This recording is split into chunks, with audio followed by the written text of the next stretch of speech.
इन्स्केप मधील align end distribute objects या पाठात आपले स्वागत.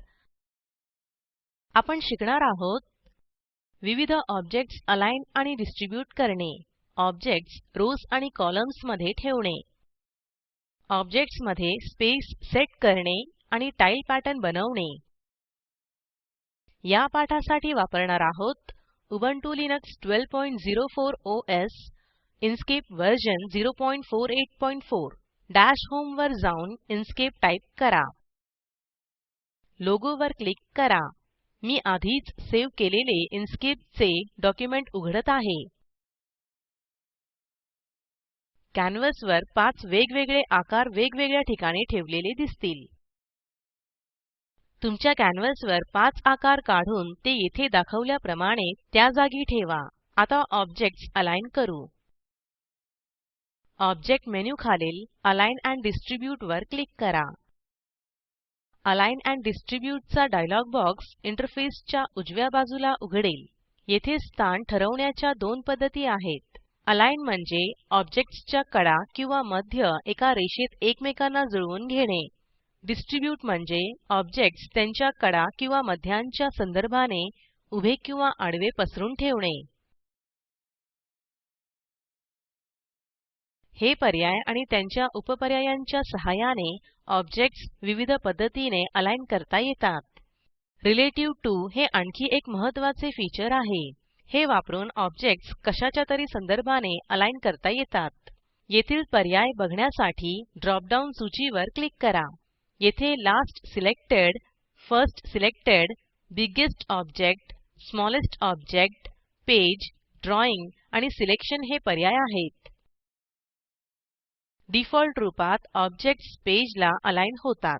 म्हणजेच निवडलेली objects align end distribute operations मध्ये पेजच्या मोजमापानुसार प्रतिसाद देतात. कॅनव्हासवरील सर्व ऑब्जेक्ट्स निवडण्यासाठी Ctrl+A दाबा. पहिले 5 आयकॉन ऑब्जेक्ट्सना उभ्या पद्धतीने अलाइन करतील. पहिल्या आयकॉनवर क्लिक करा. टूल टिप नुसार ऑब्जेक्ट्सच्या उजव्या कडा अँकरच्या डाव्या कडांना अलाइन होतील. येथे रिलेटिव्ह टीओ चा संदर्भ पेज असल्याने अँकर पॉइंट हा पेज आहे. हे दोन ऑब्जेक्ट्स एकमेकांवर ठेवले गेले आहेत. मागील रचनेत ऑब्जेक्ट्स खूप जवळ असल्यास ते एकमेकांवर ठेवले जाऊ शकतात. डिस्ट्रिब्यूट पर्यायाखालील रिमूव्ह ओव्हरलॅप्स वर क्लिक करून हे दुरूस्त करू शकतो. आता ऑब्जेक्ट्स वेगळी झाली आहेत.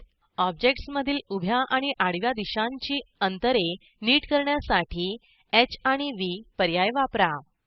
अलाइन खालील पर्यायांवर क्लिक करून ऑब्जेक्ट्स कशा प्रकारे अलाइन होतात ते पहा. अलाइनमेंट बद्दल नीट समजून घेण्यासाठी Ctrl+Z उंडो पर्याय वापरा. अलाइनमेंट नीट समजण्यासाठी टूल टिप्स खूप उपयोगी आहेत. शेवटचा आयकॉन केवळ टेक्स्टवर कार्य करतो. त्याबद्दल पुढील पाठात पाहू. ऑब्जेक्ट्स मधील अंतर नीट करण्यासाठी डिस्ट्रिब्यूट पर्याय वापरू. ऑब्जेक्ट्स उभी ठेवलेली असल्यामुळे डिस्ट्रिब्यूट मधले शेवटचे 4 पर्याय वापरावे लागतील. प्रथम मध्यात अलाइन करू. डिस्ट्रिब्यूट खालील पर्यायावर क्लिक करा.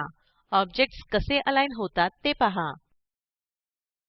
अलाइनमेंट नीट समजण्यासाठी Ctrl+Z उंडो पर्याय वापरा. अलाइनमेंट नीट समजण्यासाठी टूल टिप्स खूप उपयोगी आहेत. रिलेटिव्ह टीओ पर्यायाखाली ट्रीट सिलेक्शन एएस ग्रुप हा पर्याय आहे. हे एक ग्रुप म्हणून ही सर्व ऑब्जेक्ट्स अलाइन करेल. चेकबॉक्स वर क्लिक करा. प्रत्येक आयकॉन्स वर क्लिक करून बघा. सर्व ऑब्जेक्ट्स स्वतंत्ररित्या अलाइन न होता ग्रुपने अलाइन होतील. बॉक्स अनचेक करा. आता ऑब्जेक्ट्स स्वतंत्ररित्या अलाइन होतील. आता ऑब्जेक्ट्स लास्ट सिलेक्टेड हा पर्याय वापरून अलाइन आणि डिस्ट्रिब्यूट करू. रिलेटिव्ह टीओ चा पर्याय बदलून लास्ट सिलेक्टेड करा. आता सर्व ऑब्जेक्ट्स कॅनव्हासच्या आत आणून वेगवेगळ्या ठिकाणी ठेवा.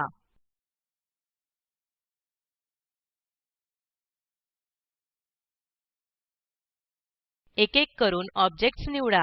वर्तुळ सर्वात शेवटी निवडा. आधीप्रमाणेच एक एक करून आयकॉनवर क्लिक करा.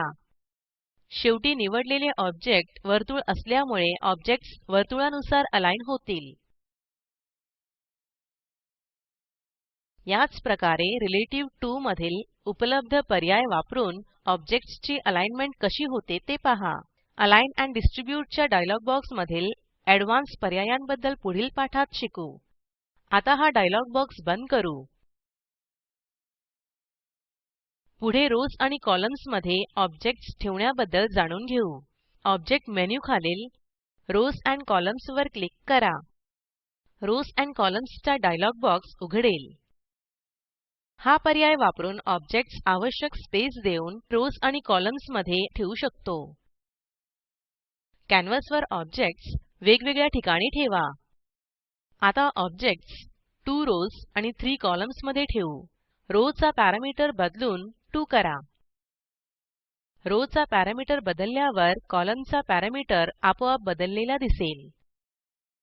उजवीकडे खाली असलेल्या अरेंज बटणावर क्लिक करा. अलाइन हा पर्याय ऑब्जेक्ट्स उजव्या बाजूला, मध्यात आणि डाव्या बाजूला अलाइन करेल. प्रत्येक पर्याय वापरून बघा आणि होणारे बदल पहा. सेट स्पेसिंग पर्याय वापरून रोज आणि कॉलम्न्स दोन्हीसाठी ऑब्जेक्ट्स मधील स्पेस सेट करता येते. रो आणि कॉलम दोन्हीसाठी स्पेस पॅरामीटर बदलून ते 5 करा. अरेंज वर क्लिक करा. ऑब्जेक्ट्स मधील स्पेस बघा. अलाइन एंड डिस्ट्रिब्यूट द्वारे पॅटर्न कसा बनवायचा ते पाहू. माझ्याकडे 4 वेगळ्या आकारांचे आणि रंगांचे चौरस असलेली नवी इन्क्स्केप फाईल आहे. सर्व चौरस सिलेक्ट करून असे फिरवा म्हणजे ते डायमंडच्या आकाराचे दिसतील. अलाइन एंड डिस्ट्रिब्यूट चा डायलॉग बॉक्स उघडेल. सेंटर ऑन व्हर्टिकल एक्सिस वर क्लिक करा. सेंटर ऑन हॉरिझॉन्टल एक्सिस वर क्लिक करा. कॅनव्हासवर आता टाइल पॅटर्न तयार झाला आहे. हे पर्याय कल्पकतेने वापरल्यास अनेक वैशिष्ट्यपूर्ण पॅटर्न तयार करू शकतो. थोडक्यात पाठात शिकलो. विविध ऑब्जेक्ट्स अलाइन आणि डिस्ट्रिब्यूट करणे. ऑब्जेक्ट्स रोज आणि कॉलम्न्स मध्ये ठेवणे. ऑब्जेक्ट्स मध्ये स्पेस सेट करणे आणि टाइल पॅटर्न बनवणे. ह्या 2 असाइनमेंट करा. येथे दिलेल्या डायमेन्शन्सची 5 वर्तुळे काढा. कॅनव्हासवर वेगवेगळ्या ठिकाणी ठेवून ती सर्व सिलेक्ट करा. अलाइन एंड डिस्ट्रिब्यूट वापरून रिलेटिव्ह 2 पर्याय बिगेस्ट ऑब्जेक्ट मध्ये बदला. अलाइन लेफ्ट एजेस वर क्लिक करा. सेंटर ऑन हॉरिझॉन्टल एक्सिस वर क्लिक करा. 100 बाय 100 पिक्सेल आकाराचे आणि निळ्या रंगाचे 6 चौरस काढा. सर्व चौरस सिलेक्ट करून रोज एंड कॉलम्न्स पर्याय उघडा. हे 3 रोज आणि 3 कॉलम्न्स मध्ये ठेवा. व्हर्टिकल आणि हॉरिझॉन्टल साठी स्पेस पॅरामीटर 20 ठेवा. पूर्ण झालेली असाइनमेंट अशी दिसेल. स्क्रीनवर दिसत असलेल्या लिंकवर उपलब्ध असलेला व्हिडिओ बघा, ज्यामध्ये तुम्हाला प्रॉजेक्टचा सारांश मिळेल. जर तुमच्याकडे चांगली बँडविड्थ नसेल तर आपण व्हिडिओ डाउनलोड करूनही पाहू शकता. Spoken tutorial project team spoken ट्युटोरियलच्या सहाय्याने कार्यशाळा चालविते. ऑनलाईन परीक्षा उत्तीर्ण होणाऱ्या विद्यार्थ्यांना प्रमाणपत्रही दिले जाते. अधिक माहितीसाठी कृपया आम्हाला लिहा. स्पोकन ट्युटोरियल प्रोजेक्टसाठी अर्थसहाय्य NMEICT MHRD government of India यांच्याकडून मिळालेले आहे. यासंबंधी माहिती पुढील साईटवर उपलब्ध आहे. आपण पाठाच्या अंतिम टप्प्यात पोहोचलो आहोत. हे भाषांतर मनाली रानडे यांनी केले असून मी रंजना भांबळे आपला निरोप घेते. सहभागासाठी धन्यवाद.